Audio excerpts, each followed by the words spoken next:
Vendredi 9 décembre dernier, la ville de Wany a découvert en avant-première le spectacle musical Louis Schmineur. Un spectacle écrit à quatre mains par Jimmy Vandeville et Samuel Prette, respectivement professeurs de chant et de piano au conservatoire municipal. Accompagnés par le chœur d'enfants du conservatoire dirigé par Julie Delarue, Jimmy et Samuel invitent le spectateur à remonter le temps. À travers le dialogue imaginaire de Jimmy et de son arrière-grand-père Louis, né en 1874, il découvre les terribles conditions d'existence, les joies, les peines et les combats d'un mineur de fond employé à la compagnie de l'Escarpelle. Un récit où se mêlent les mélodies interprétées au piano par Samuel et les pièces chantées par Jimmy. Un hommage à une corporation aujourd'hui disparue et une mémoire admirablement ranimée dans ce spectacle Made in Bassin-Minier.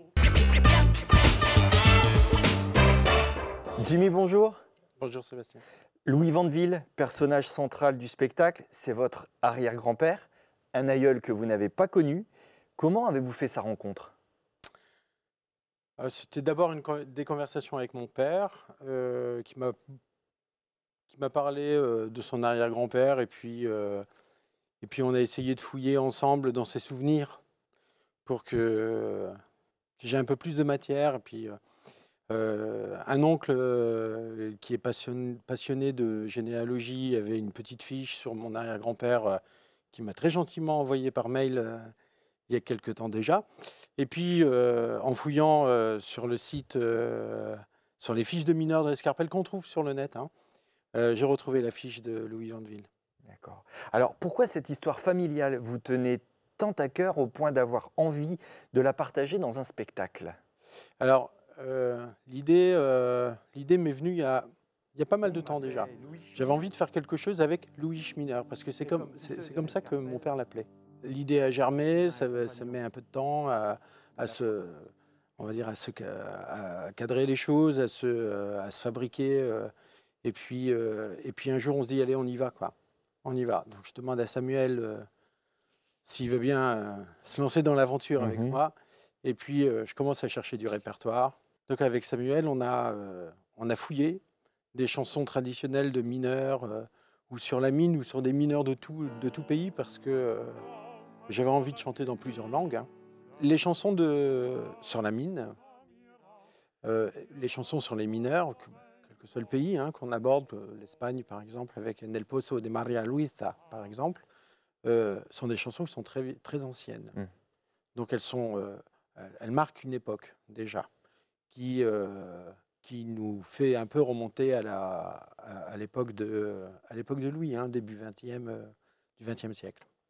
Par contre, les arrangements, on a vraiment essayé de les caler sur le texte et de faire, que ce soit dans la mise en scène ou dans l'arrangement, dans la manière de chanter, ou un peu la théâtralisation, comme dans La femme du mineur, par exemple. Quelque chose qui pouvait être à la fois d'époque, mais qui pouvait quand même s'entendre, on va dire, convenablement par les oreilles d'aujourd'hui. Et puis on a voulu créer de la musique aussi. Donc il y a un poème d'Aragon qui a été mis en musique, très joli poème.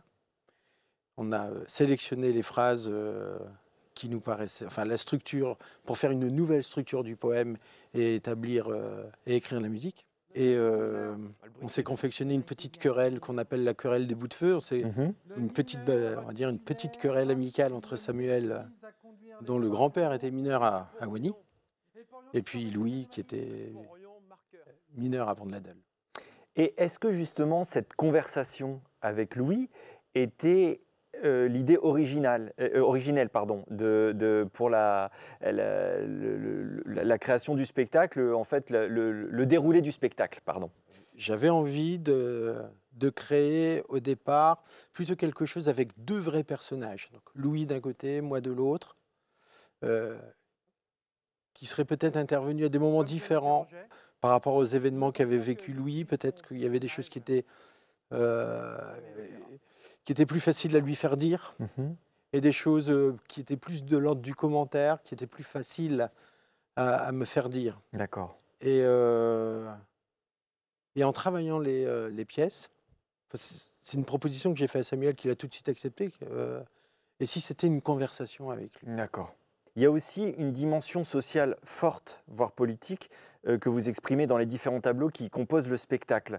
Moi, j'y ai reconnu, alors peut-être que je me trompe, mais il y a un livre de George Orwell qui s'appelle Le quai de Wigan, Oui. et qui a... Enfin, j'y pensais beaucoup quand j'ai vu le spectacle. Alors, je ne sais pas s'il y a... Ah ben, moi, j'ai lu Le quai de D'accord. Wigan de George Orwell. Ouais. Je m'en suis servi. C'est un livre qui est absolument magnifiquement bien écrit et qui concerne plus les mines anglaises. Mhm. Mais Mais il y a de la similitude. évidemment, il y a un monde qui est ouvrier, qui travaille sous terre, et un monde qui profite de ce travail-là. Et qui est à la lumière. Et qui est à la lumière. Et forcément, à un moment donné, c'était évident que ces deux mondes-là allaient se friter un peu. Se confronter, oui. Ouais. Après cette première à Wany, quelle ambition vous nourrissez pour ce spectacle? Ah ouais, on a envie de le faire. Voilà, On a envie de le jouer. On a envie de le jouer. Ouais. On a envie de le jouer. D'abord, on était très heureux de créer ce spectacle à Wany. Voilà, une ville minière, 2 professeurs qui travaillent dans cette ville. Il fallait créer ce spectacle ici. Ça met aussi un peu la lumière sur le conservatoire, mais en même temps, on veut le faire partout, ce sera possible. D'accord. Eh bien, merci beaucoup, Jimmy, d'avoir accepté notre invitation. Et avant d'accueillir à votre place votre partenaire Samuel Prête, j'invite nos téléspectateurs à découvrir à présent quelques extraits de votre spectacle Louis Schminer, une captation réalisée par les élèves de l'IUT de Lens.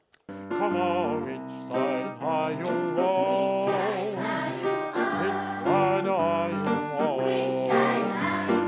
Which side are you on? Which side are you on? Et il s'appelait... Alors, Prete Cosimo, c'était son nom, mais dans la famille, tout le monde l'appelait Nonno, ça veut dire grand-père. Et il travaillait pour quelle compagnie déjà? Eh bien, il ouvrait à la fosse 99 bis à Wany, juste à côté. Ah ouais, c'est ça. La compagnie des mines de Dourges. Samuel, bonjour. Bonjour Sébastien. Quel est votre lien avec le passé minier de ce territoire et est-ce que vous en avez un souvenir particulier? Alors, avec le bassin minier, c'est essentiellement vis-à-vis de mes grands-parents. Oui. Mes grands-parents habitaient tous les deux Wany et Carvin, donc ils étaient tous les deux mineurs. Ils avaient un petit peu la particularité, comme ça s'est fait dans leur génération après-guerre, d'avoir immigré en France en fait. Oui. Donc le travail qui s'est présenté à eux en arrivant dans le Nord, forcément, c'était les mines. Oui. Mais du coup, c'est pour ça que moi, le souvenir que j'en garde essentiellement, c'est visuel. C'est la Ouais. maison, c'est les corons, c'est toute une rue de gens issus de cultures différentes. Oui. Parce qu'ils étaient en face de Polonais, qui étaient en face d'Algériens, enfin voilà. Lorsque vous avez commencé à travailler à la création de ce spectacle, à quoi avez-vous été attentif pour l'élaboration de sa partition musicale? Essentiellement, je pense, pour moi, ce sont les ambiances. De par un petit peu mon parcours personnel et puis les diverses influences que j'ai subies, par rapport à ce qu'on écoute, par rapport aux différents accompagnements qu'on est amené à faire. Mhm. On pioche un petit peu dans tout ça, dans cette boîte à outils en fait, et une fois qu'on a capté un petit peu, quand Jimmy parlait d'un texte en particulier, puis que voilà, il essayait de dépeindre j'essayais de tout de suite capter l'ambiance qu'il pouvait y avoir derrière. Et justement, quelles influences ont eu ces pièces musicales sur le contenu et les textes du spectacle? Est-ce que ça a pu la faire évoluer, par exemple? Je pense que c'est l'inverse. C'est les textes qui m'ont fait changer plusieurs fois de D'accord. façon de faire. Ouais. Parce que les textes de Jimmy, en fait, ils étaient, d'un point de vue du plan, ils étaient assez structurés assez vite, mais ils se sont vraiment précisés sur la fin. Mhm. Quand un texte changeait, quand un plan changeait, au piano, on essayait de faire autrement. Parfois, on s'est rendu compte que voilà, les paroles qui étaient dites dans une chanson, ça donnait une idée parce que j'avais pas fait attention. Il dit ça, je pourrais faire ça au piano. Enfin, voilà, c'était tout le temps en perpétuel. Ça répondait voilà, en ça fait, répondait plusieurs fois, ouais. voilà, l'un se nourrissait de l'autre. Voilà. D'accord. Et alors, lorsqu'on vous écoute jouer accompagné de Jimmy au cours du spectacle, il y a une mélodie récurrente Oui. que vous interprétez au piano. Alors, j'ai cru reconnaître un thème, moi, de Woody Guthrie, peut-être que je me trompe, mais quel est justement le rôle de cette petite pièce-là tout au long du spectacle? Le rôle, pour moi, c'est une mélodie facile. Mhm. C'est une mélodie d'abord qui parle du labeur, donc c'est pour ça aussi qu'elle a été choisie. Oui. Mais comme elle est facile, elle est facilement changeable. Donc on peut la faire rapide, on peut la faire un peu plus lente en changeant les tonalités. Il y a un moment dans le spectacle où on parle de quelque chose de dramatique, donc une catastrophe minière, pour reparler de la catastrophe de Courrières. Et ben, le thème, on l'entend, mais très lent, en mode mineur, donc beaucoup plus mélancolique. Oui. Pour revenir sur la question, j'essaie toujours c'est une mélodie simple qui permet justement beaucoup de variations. Vous avez également composé certaines musiques de ce spectacle et notamment mis en musique un poème d'Aragon. Oui. Alors comment on s'y prend? Alors d'abord, il y a Jimmy qui a fait la ligne mélodique. Ouais. Je pense que c'est quand même le plus gros du travail parce que c'est de la création. Là, c'est vraiment la création pure. Il a imaginé la mélodie qui soutenait les paroles. Et sur cette mélodie, une fois qu'on a un premier schéma, il faut remplir, en fait, arranger, c'est ça, c'est remplir ce qui est une première ébauche de quelque chose. Donc là, c'est une mélodie. Et là, il faut faire plein d'essais. Ouais. C'est-à-dire que je suis au piano, j'essaie de trouver des accords, alors de manière particulière. Est-ce qu'il faut faire des accords plaqués? Est-ce qu'il faut faire des accords un peu en arpège, type une harpe? Donc à chaque fois, on validait pas, on changeait.